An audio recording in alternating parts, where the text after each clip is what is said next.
বিএনপির লোকজনরা আওয়ামী লীগের হয়ে কাজ করে, বিএনপির লোকজনরা আওয়ামী লীগের লোকজনদেরকে প্রোটেক্ট করে, বিএনপির নেতারা আওয়ামী লীগের স্বৈরাচারের লোকজনদেরকে বাসায় আশ্রয় দেয়। এক মহিলা আছে, ওনার নাম নীলুফার মনি অথবা নীলুফার শনি।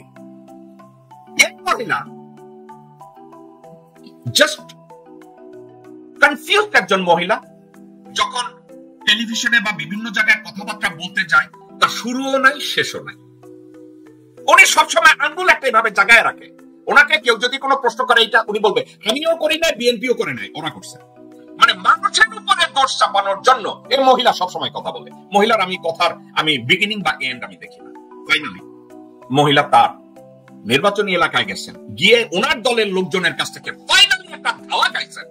ধাওয়া খাওয়ার পরে এখন নীলুফার মনি কি বলে একটু শুনেন তো। কিন্তু এইখানে জেলা বিএনপি যেভাবে ক্রাইটেরিয়া করছে, এমন ভাবে করছে, এত অন্যায় ভাবে, এত অগণতান্ত্রিক ভাবে করছে, সে জেলা বিএনপি সেক্রেটারি নিজেরও কোনো জেল ছিল, নিজেরও কোনো মামলা নাই, আওয়ামী লীগের সঙ্গে আদত করে চলে, আওয়ামী লীগের সঙ্গে সবকিছু।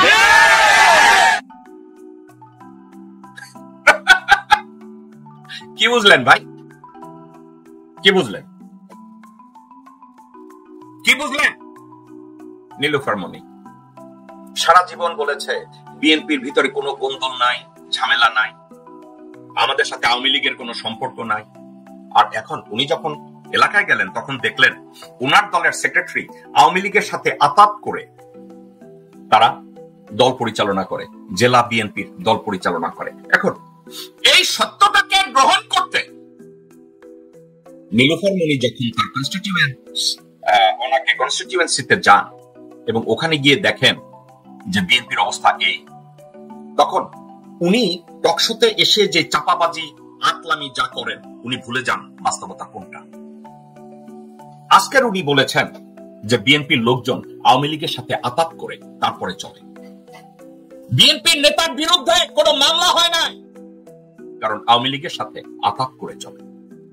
মির্জা আব্বাস, আমির খসরু মাহমুদ, আব্দুল আওয়াল মিন্টু, সামাউ বায়ের, মোহাম্মদ সালাম, আমানুল্লাহ আমান, এদের নামে নামকাও আসতে মামলা হয়েছে। এদেরকে সত্যিকার অর্থে কোন মামলায় তাদেরকে হাজতে ঢুকানো হয় না। এরা বিএনপির রাজনীতি করছে আওয়ামী লীগের সুবিধাভোগী হয়। আপনারা বুঝেন না? মির্জা ফখরুলের চিকিৎসার জন্য তাকে সিঙ্গাপুরে পাঠায় হাসিনা, পয়সা দেয়, অথচ বেগম জিয়া চিকিৎসার জন্য তাকে বাহিরে পাঠানোতে তাদের এত বাধা। আজকে নীলুফার মনি বলে তাদের বিরুদ্ধে মামলা নাই কেন?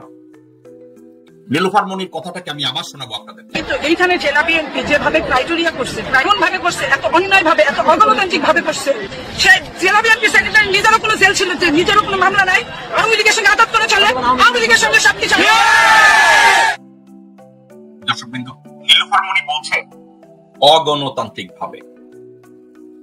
নীলুফার মনিকে যদি আমি জিজ্ঞাসা করি আপনার নিজের দলে কি কোনো গণতন্ত্র আছে?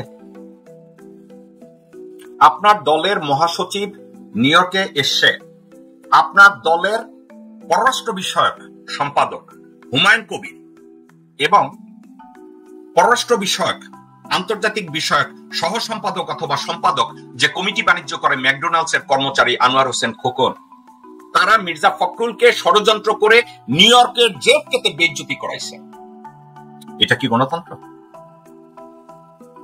এটা কি সম্মানবোধ? তো আপনারা অগণতান্ত্রিক বলছেন। আপনি নিজেও তো জানেন বিএনপির লোকজনরা আওয়ামী লীগের হয়ে কাজ করে, বিএনপির লোকজনরা আওয়ামী লীগের লোকজনদেরকে প্রোটেক্ট করে, বিএনপির নেতারা আওয়ামী লীগের স্বৈরাচারের লোকজনদেরকে বাসায় আশ্রয় দেয়। এটা কি আপনারা জানেন না? এটা তো জানেন তো, তাই না? কমপ্লেইন করছেন কেন? কিন্তু এই কথাগুলো আপনি যখন টকশোতে যান, বিভিন্ন জায়গায় আলাপ আলোচনা করেন, তখন কি এগুলো আপনার মনে থাকে? নীলুফার মনি বা দর্শকবৃন্দ বা শ্রোতা, আপনাদেরকে আমি একটা কথা বলি, সবচেয়ে ভুক্তভোগী কারা জানেন? বিএনপির মাঠ পর্যায়ের নেতা কর্মীরা, জেলা পর্যায়ে উপজেলা পর্যায়ের নেতা কর্মীরা। বিএনপির মাঠ পর্যায়ে, জেলা পর্যায়ে, উপজেলা পর্যায়ের নেতা কর্মীদের জন্য করতে আমি অনেক সময় আমার চোখে পানি এসে যায়। কেন জানেন? বিএনপির কয়েক শত নেতা কর্মীকে আমি জেকব মিল্টন, যখন তারা মাঠে ঘুমিয়েছে, হালে ঘুমিয়েছে। আমি লজ্জা লাগে কাউকে যদি দান করেন বলতে নাই, কিন্তু বিএনপির এই নেতা কর্মী অনেককে আমি, আমার এমপ্লয়িরা টায়ার্ড হয়ে গেছে, বলছে আপনি 300-400 লোককে টাকা পাঠাইতে যান, এখানে তো ইনভেস্টিগেট হতে পারে জেকব ভাই। আজকে যে বিএনপি লোকজনরা আমাকে গালি দিচ্ছে, আমি আপনাদেরকে বলছি,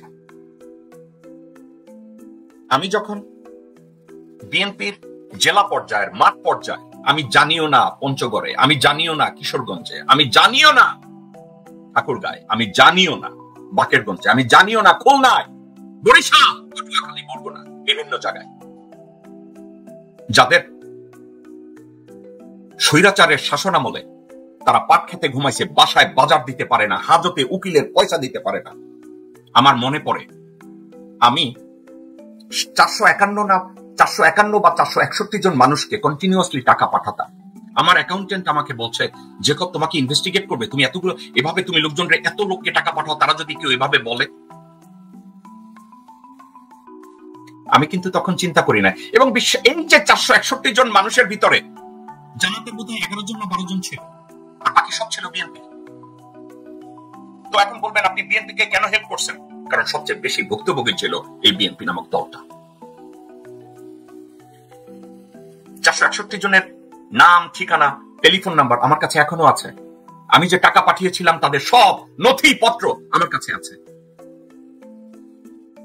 এখন বিএনপির লোকজনদের, এত লোকজনদেরকে চেষ্টা করেছি মানুষ হিসাবে, বাংলাদেশী হিসাবে, একজন মজলুমকে সাহায্য করেছি। আজকে বিএনপির কেউ যদি আমাকে বলে আমি জামাত বা আমি রাজাকার বা আমি হারামজাদা বা আমি দেশদ্রোহী, আমার অসুবিধা নাই। আপনাদেরকে একটা কথা বলি, ওই 461 জন লোকের ভিতরে 100 জন 200 জন লোকজন আমাকে বলছে, জেকব ভাই কষ্ট নিয়েন না, আমি বিএনপি করি এবং বিএনপি করে মারা যাব, আপনি আমার জন্য যা করেছেন কবরে যাওয়ার পর পর্যন্ত আমি এটাকে মনে রাখবো। আমি বললাম যে ভাই দোয়া করেন, এটা নিয়ে আমাকে টেক্সট করারও দরকার নাই, আমাকে সান্ত্বনা দেওয়ারও দরকার নাই। আপনি উপকার করেছেন, এটা মনে রাখার দরকারটা কি করছেন, আবার দরকার হলে আবার করবেন। কষ্ট লাগে ওই লোকগুলোর জন্য যারা বিএনপির, যারা মাঠে ঘুমাইছে, ধান খেতে ঘুমাইছে। এক লোক বলছে ছোট বাচ্চাটা তারা দেখতে চায় বিএনপি করে, একটা জেলা কমিটিতে তার বাচ্চাকে দেখতে চায়। আমি বললাম যে বাচ্চাটাকে দেখেন না কেন? বলছে ভাইয়া বাসায় যে যাবো আমার তো একদিন বাজার করতে হবে। আমি বলছি তো বাজার করতে হবে, আপনার দলের বা আশেপাশের কেউ সাপোর্ট করছে না? বলছে না, তারা সাপোর্ট করা দূরে থাক, তারা ভোট পিক আপ করে না। তো অসুবিধা কি? আমি কি করছিলাম, আমি বলছি ঠিক আছে অসুবিধা নাই, আমি টাকা পাঠাচ্ছি, তুমি বাজার করো, আগে বউ বাচ্চা কাচ্চাদের খাওয়ায় রাখো, মামলার পয়সা পরে দেখা যাবে।